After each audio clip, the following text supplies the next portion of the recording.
Hello, listeners. My name is Cliff Ratza. I'm the author of two ongoing series of novels, the Lightning Brain series and its sequel, the Keeper series. And in addition to being an author and a writing coach, I teach at universities and have a consulting business. The title of this podcast is A Syntopical Approach to the Political Landscape, which will use two of my previous podcasts. In one of them, I talked about the techniques for reading books, and I will borrow from it the syntopical or comparative reading style, which I will apply to a set of articles and books. And the other podcast considers political issues. Well, in this podcast, the one I'm making now, authors and readers will like how I illustrate syntopical reading because they need to do this when building the background for books or novels they write. And all listeners will like this podcast because it will describe a political landscape that includes Russia, Europe, China, and the United States. So here we go. And this podcast will last perhaps 30 minutes due to the breadth of subject. And the starting point for syntactical reading is collecting appropriate background material for the issue being studied. So here's what I'm using. Newspaper articles and YouTube videos talking about Russia, China, and America's political landscape, now and in the decades to come. I found many.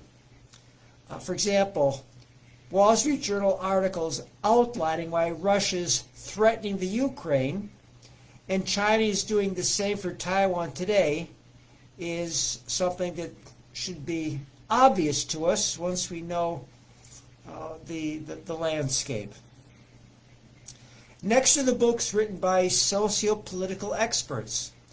And I'll start with Francis Fukuyama's The End of History and the Last Man, then The Origins of Political Order, and finally, Political Order and Political Decay.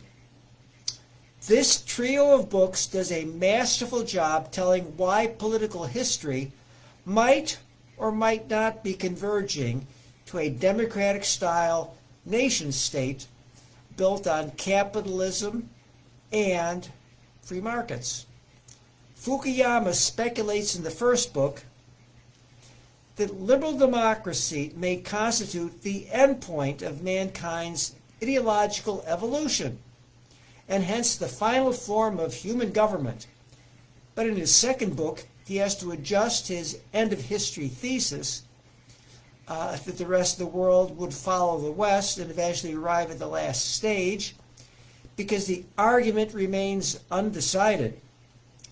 The continuing prevalence of autocracy, illiberal states, and ineffective governance in many parts of the world, all this casts severe doubt upon what Fukuyama initially says.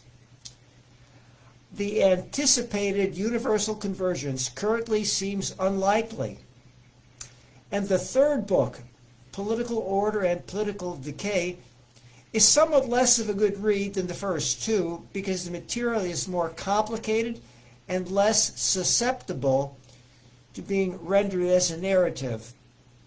As de Tocqueville did in the 19th century, Fukuyama examines the real prospects for democracy. He wants us to ask ourselves not just whether the world we have can be improved, but whether it can survive at all. And now we come to When China Rules the World by Martin Jacques. Historians may someday debate whether the 2008 financial crisis is most notable for how much damage it did to the United States or how little it inflicted on the world's major rising power, which is China. helped by huge state intervention and buoyant optimism, almost surreally undiminished by the crisis of confidence across the Pacific, China has surpassed all expectations. It is closing the gap with the world's most developed economies. China's already rapid emergence is changing many things, from diplomatic alliances in Africa to the status of the dollar as the world's favorite currency. The book argues that China will not just displace the United States as the major superpower, it will also marginalize the West in history and upend our core notions of what it means to be modern. It assumes that nothing will derail the political stability and economic dynamism China enjoys today. It is not clear that even the most senior leaders in Beijing share the author's faith in that forecast. But the future is unknowable, and the book's extrapolations are, if not provable, at least plausible.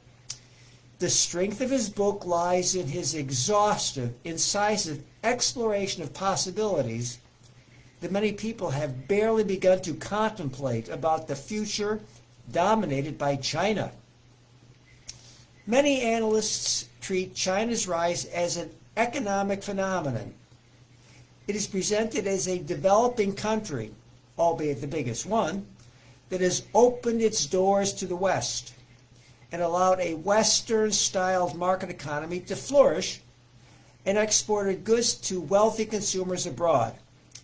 Those things are true, but the author argues that the focus on the economic side of the story has lulled the West into a false sense of security.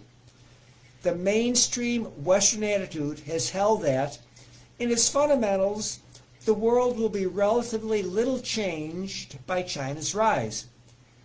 But that might not be so.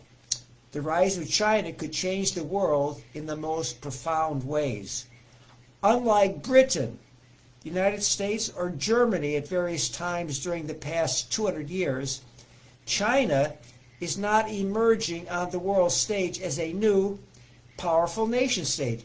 It is instead, as one Chinese writer put it, regaining lost international status, becoming the first ancient civilization to reemerge and reclaim its position as a dominant power. China was the wealthiest, most unified, and most technologically advanced civilization until well into the 18th century. It lost that position some 200 years ago as the Industrial Revolution got underway in Europe. Scholars once viewed China as having a crippling social, cultural, and political defects that underscored the superiority of the West. But given the speed and strength of China's recent growth, those defects have begun to look more like anomalies. It is the West's run of dominance, not China's period of melees, that could end up being the fluke. China is accumulating wealth much faster than it is absorbing foreign ideas. The result is that China is nearly certain to become a major power in its own mold, not the status quo power accepting of Western norms and institutions that many policymakers in Washington hope and expect it will be. China has pioneered its own style of economic production. If the Japanese become known for obsessive quality and just-in-time inventory controls, China has developed a reputation for speed and flexibility. Its companies mix and match suppliers, buy, copy, or steal ideas, and churn out products just good enough and just cheap enough to sell. Many multinationals have trouble competing, even when they use Chinese labor. China also manages its economy in its own fashion. Its public and private sectors blur together in ways that befuddle Americans accustomed to strict separation of government and business. ferociously competitive entrepreneurs thrive alongside a hyperactive and omnipresent state that has never ceded its right to intervene. As China finds its own path economically, it is unlikely to look west for political advice.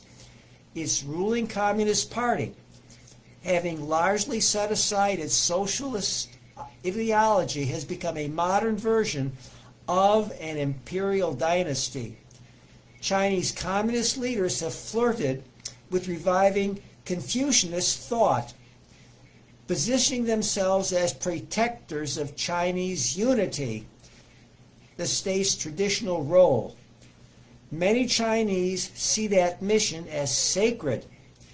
The author argues, credibly in fact, that most Chinese will back their leaders, with or without democratic reforms, as long as the country keeps getting stronger. So how might the world work under Pax Sinica? The author ventures some fascinating guesses. The United States often promotes democracy within nations, but China insists on democracy among nations. If the power of countries in the international arena were determined by how many people they represent, China would have more clout than all the Western democracies combined. The fact that China looks messier in practice than in books does not invalidate this book's thesis. Then there's Is the American Century Over by Joseph Nye. Professor Nye argues that, despite the rise of China, America is not declining. Instead, he writes, we are seeing the rise of the rest. And as Churchill famously observed, you could always depend on the Americans to do the right thing after they've tried everything else. There is little doubt that America has dominated the world stage throughout the 20th century in the areas of both hard and soft power.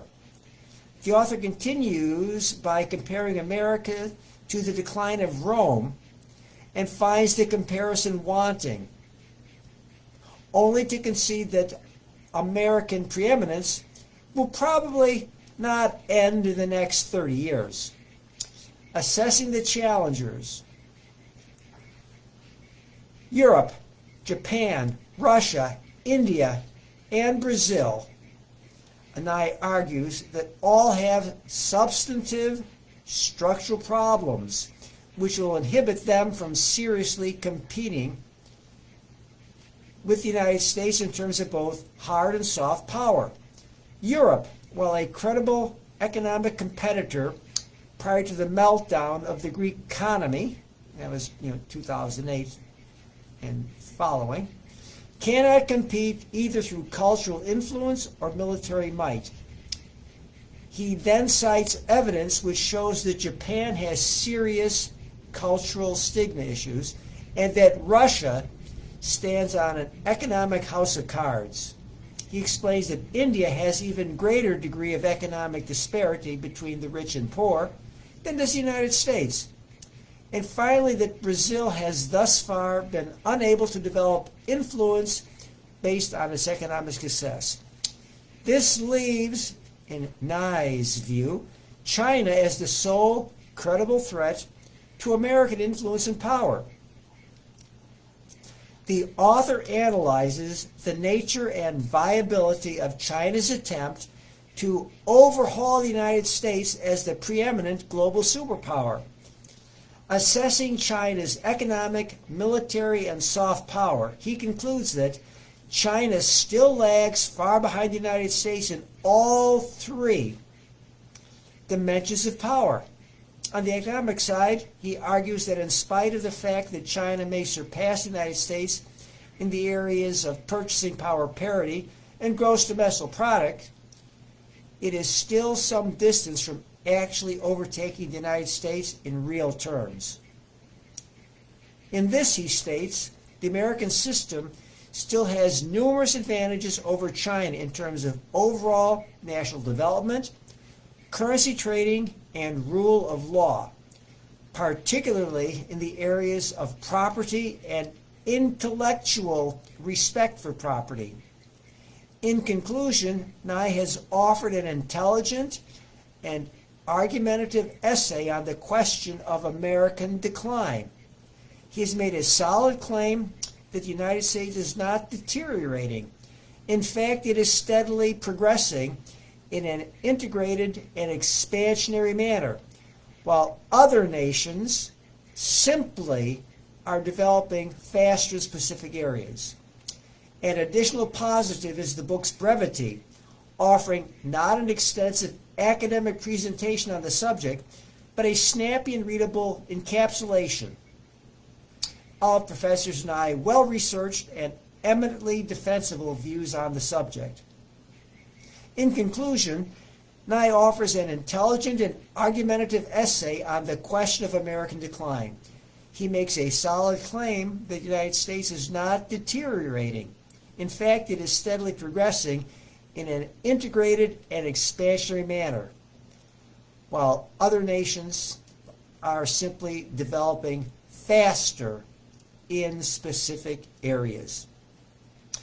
And then there's The Accidental Superpower by Peter Zeihan. Mr. Zeihan stresses the more prosaic forces that shape world events: topography, soil quality, access to water. Water, especially, he says, sorts winners from the rest. It can be a highway, a barrier, a larder, and a battery. Rivers make it cheap to transport goods and people, enabling the efficient mixing of ideas and markets.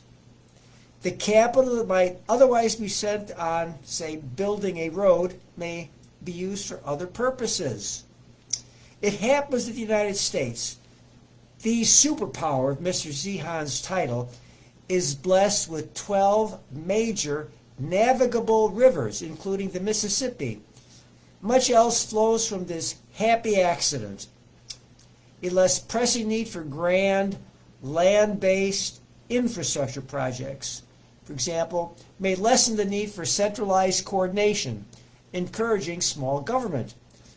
Other great powers, or former ones, have enjoyed one or two geographical advantages.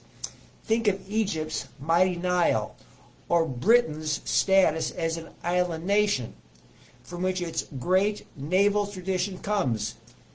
But no nation combines America's easy navigability, abundant cropland, and moat the size of two oceans. The geographical underpinning of America's global role makes it likely that U.S. supremacy will endure for some time to come.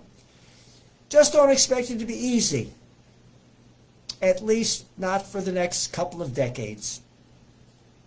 Mr. Zeihan's conclusion is that even if the world may be headed toward a Hobbesian period of rivalry, the United States will do better in relative terms, aided by its geographical advantages and also by its ability to assimilate immigrants. Next to Belt and Road by Bruno Messias. In Belt and Road, A Chinese World Order, the author discusses the contours and possibilities of an expansive project that explicitly seeks to reconfigure the contemporary global economy. This is China's Belt and Road Initiative, or BRI, which has been the subject of exuberance as well as apprehension. Not only does it involve a large number of countries, but it has socioeconomic and geopolitical implications for every country involved. The Belt and Road has the capacity to blaze a path to an alternative world order that reflects new universal values. It draws attention to how BRI builds upon China's earlier successes. Value chains are the core of this strategy and have been instrumental to China's integration into the world market, which began 4 decades ago under Deng Xiaoping's liberal reforms.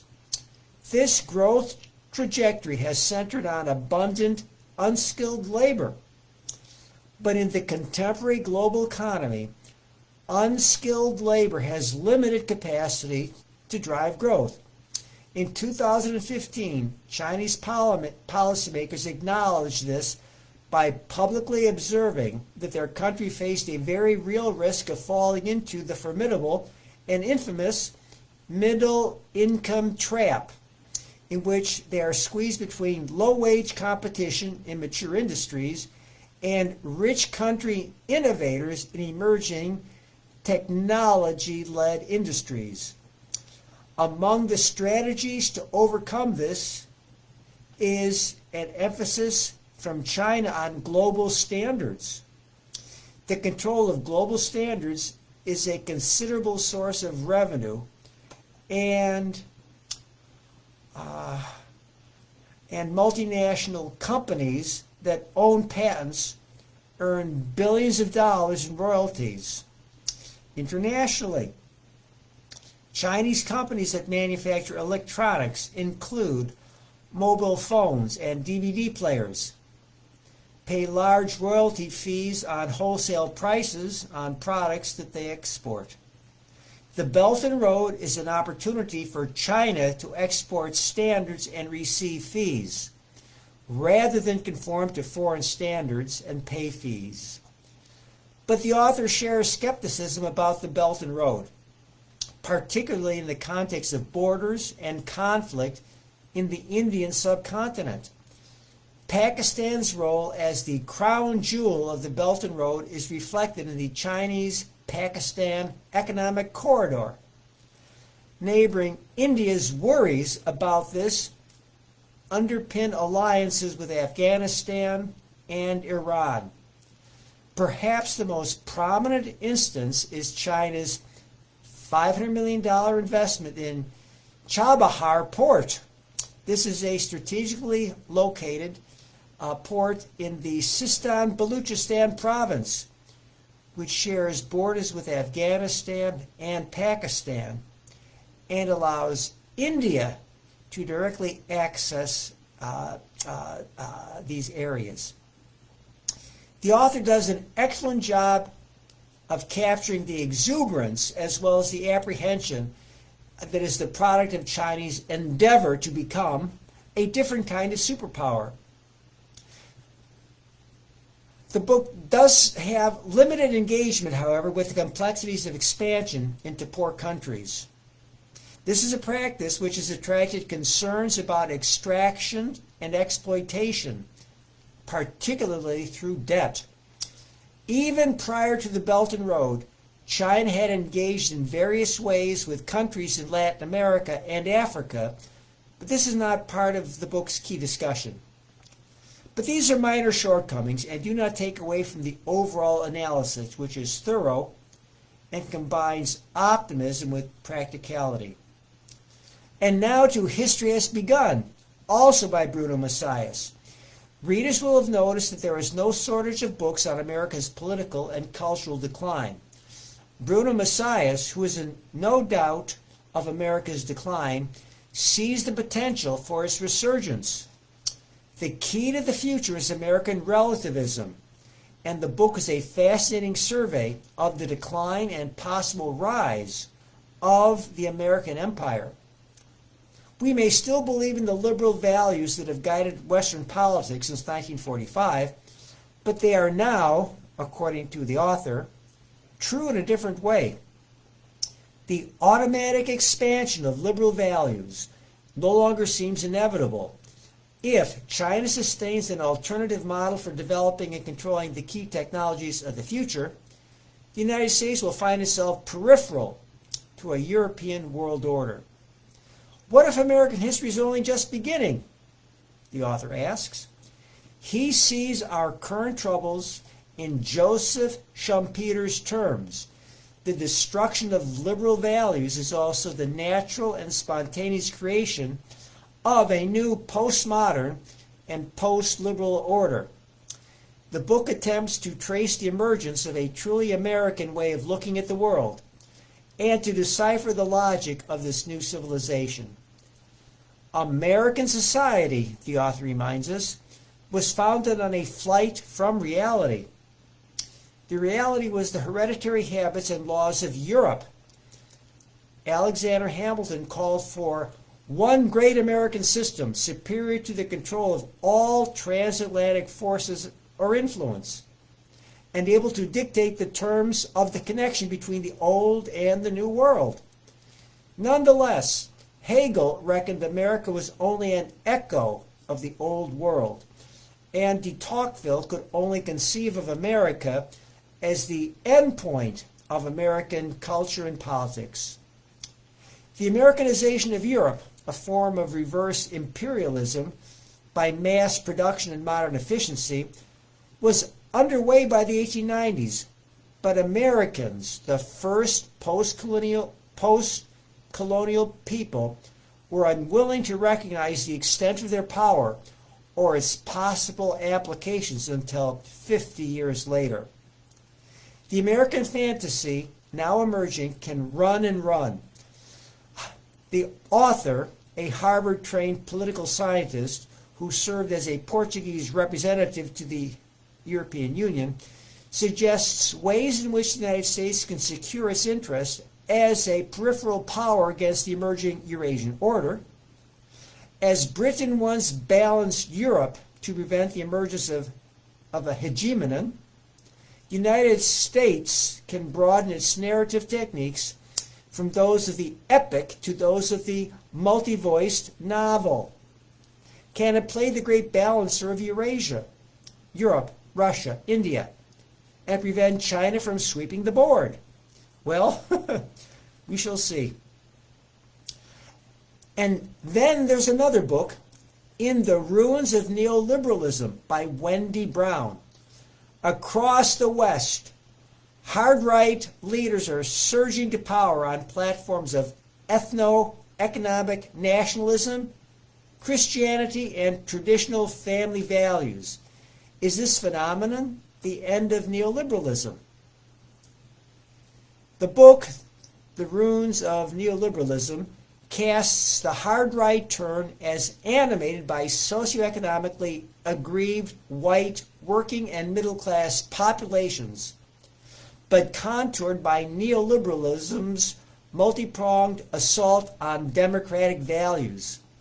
From its inception, neoliberalism flirted with authoritarianism approach to liberalism as it warred against robust democracy. It repelled social justice claims through appeals to market freedom and morality. It sought to de-democratize the state, economy, and society, and resecure the patriarchal family. In key works of the founding neoliberal intellectuals, our author, Wendy Brown, traces the ambition to replace democratic orders with ones disciplined by markets and traditional morality, and democratic states with technocratic ones.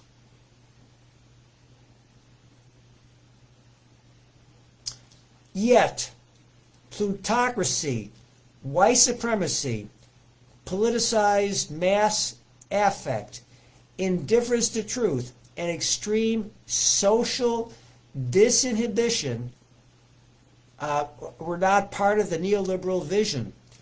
Brown theorizes their unintentional spurring by neoliberal reason from its attack on the value of society and its fetish of individual freedom to its legitimation of inequality.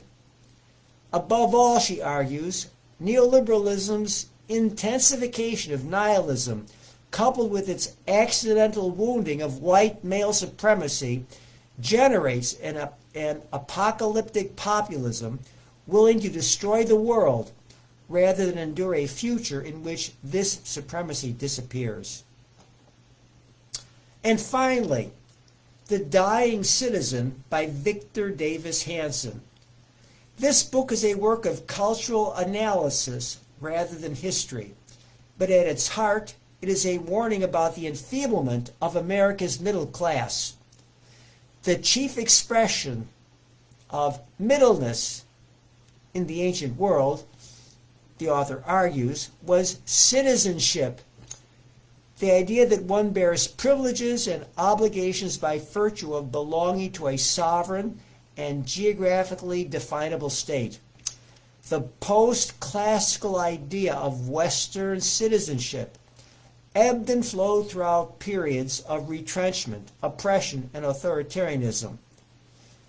Nevertheless, the author writes, it slowly evolved through the Middle Ages, Renaissance, Reformation, and Enlightenment toward an ever greater array of rights. A democratic republic is supposed to be controlled by the people through their representatives, and the American Republic very often isn't. Mr. Hanson's catalog of offenses is long and varied.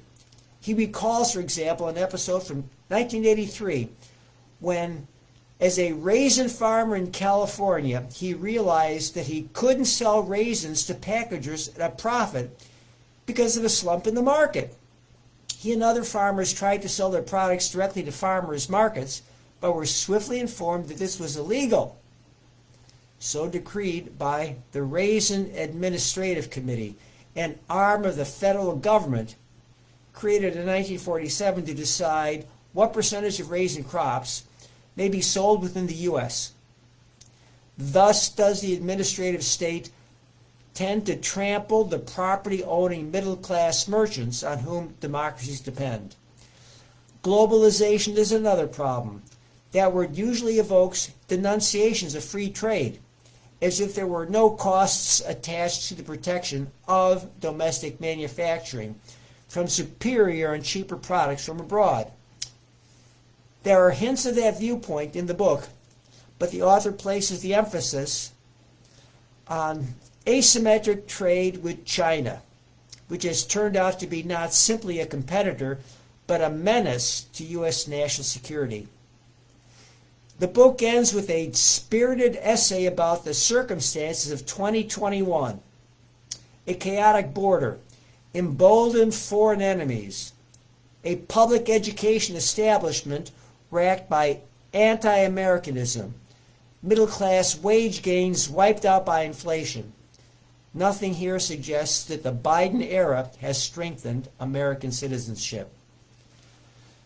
Well, I have now summarized my sources. And before I continue to our synoptical analysis, I'll sketch a historical timeline that fits.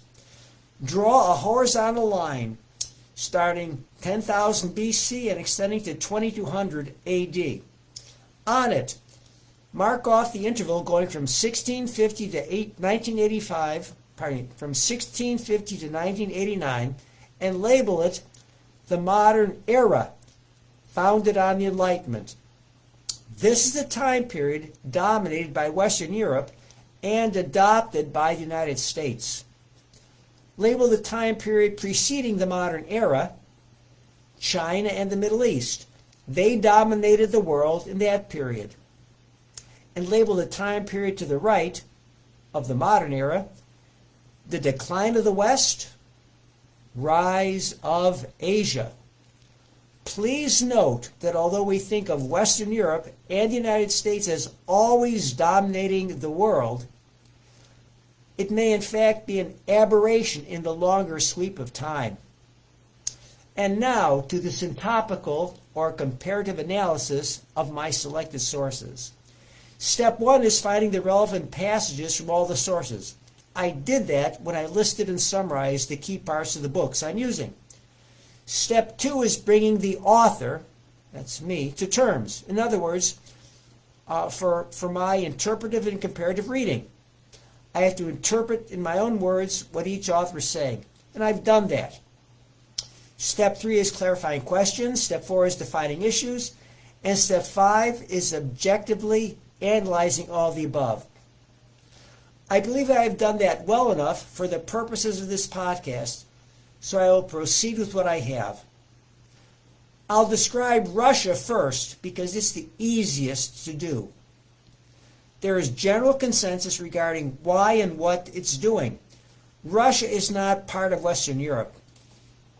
It had to be part of the Soviet Union, which collapsed late in the 20th century. It is in long-term decline because of a shrinking population, and has an authoritarian government best described as a kleptocracy. Its economy, based two-thirds on energy and raw materials, is barely that of a second-world country. Its leader, Vladimir Putin, is repressing some of the Russian ethnic groups and is trying to reestablish a zone of influence in Europe by using oil and gas pipelines, organized crime, disinformation on the internet, and self-generated crises like what is happening right now in the Ukraine. Europe and the United States must present a united, democratic front to keep Putin in line, relying on military force to call his bluff. If we don't, Russia might act sooner rather than later because it knows its relative weaknesses will only get worse, and expect Russia to ally with China and the Middle East countries for tactical reasons. Next, I'll turn to Europe, which has taken the Enlightenment to a European Union, Westphalian-like alliance of sovereign states. Each state is independent. Although there is an economic split between North and South, and a Brexit that removes Great Britain, there appears to be enough solidarity to keep this large but cautious union together. And now to China, which some say will own the 21st century for these reasons.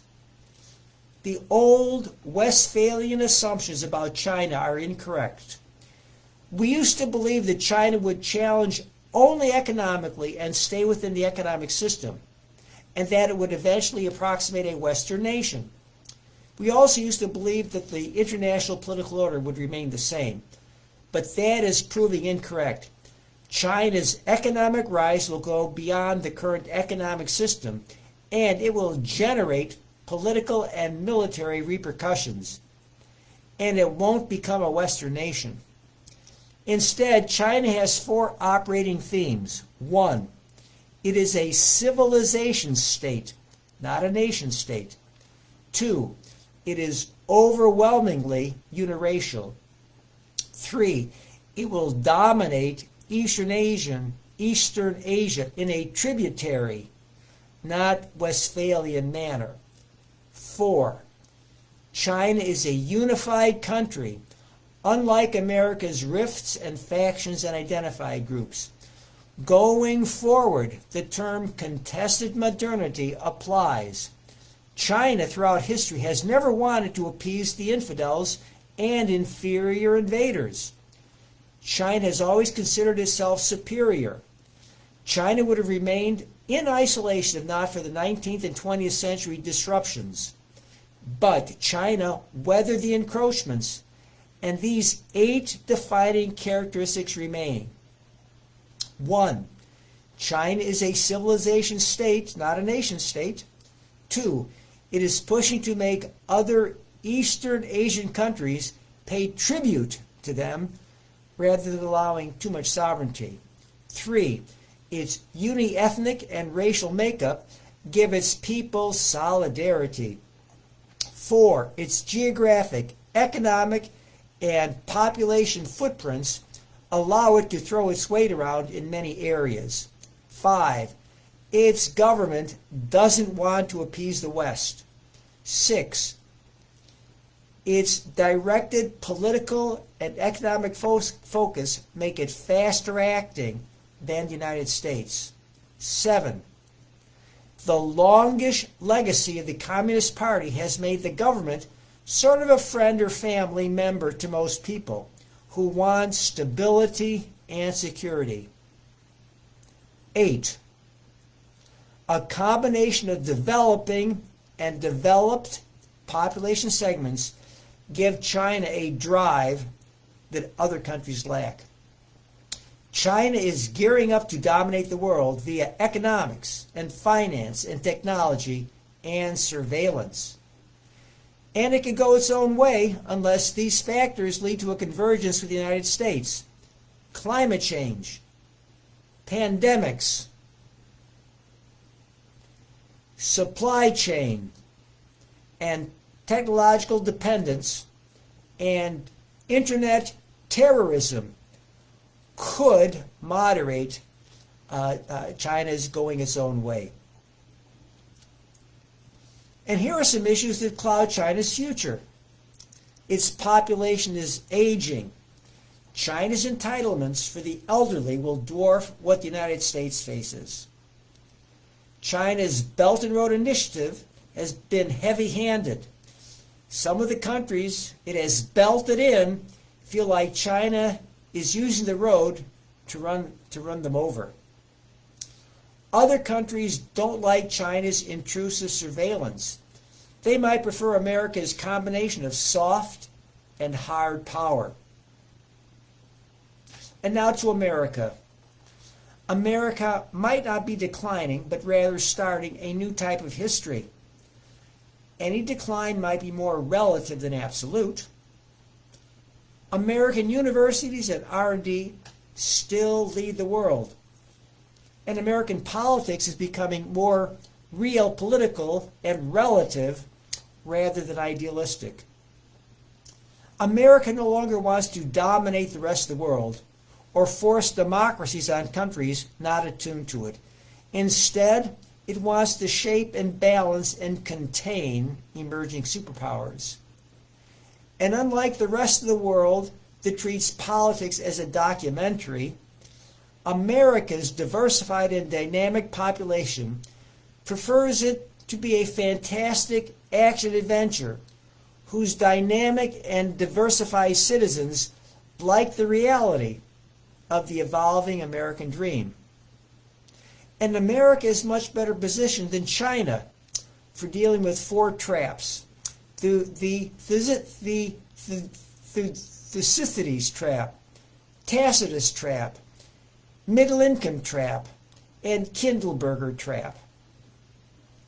But suppose the worst happens and America's hard right turn from democracy, caused by both populist and conservatives and liberal left elites, gets worse. Well, America can do okay on its own. It's got lots of land, excellent continental transportation, and a dynamic and favorable growing demographic population. It's protected by two oceans and is still the naval superpower. It has a self-supporting consumer market and the best financial and capital-generating systems in the world.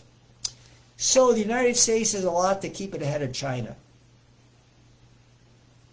And so the political landscape has many factors that may unfold as predicted, but how the rivalry between China and America resolves is unpredictable. All of us will have to watch as well as contribute in our own way. And that concludes my two-factor podcast that showed syntopical reading and analysis in action and told about the upcoming political landscape. And I couldn't mention all details because of time and patience constraints. For example, I didn't mention the four traps, but you can check them out if you like, or others as well. And I hope you like this video. Thank you for listening, and bye-bye until next time.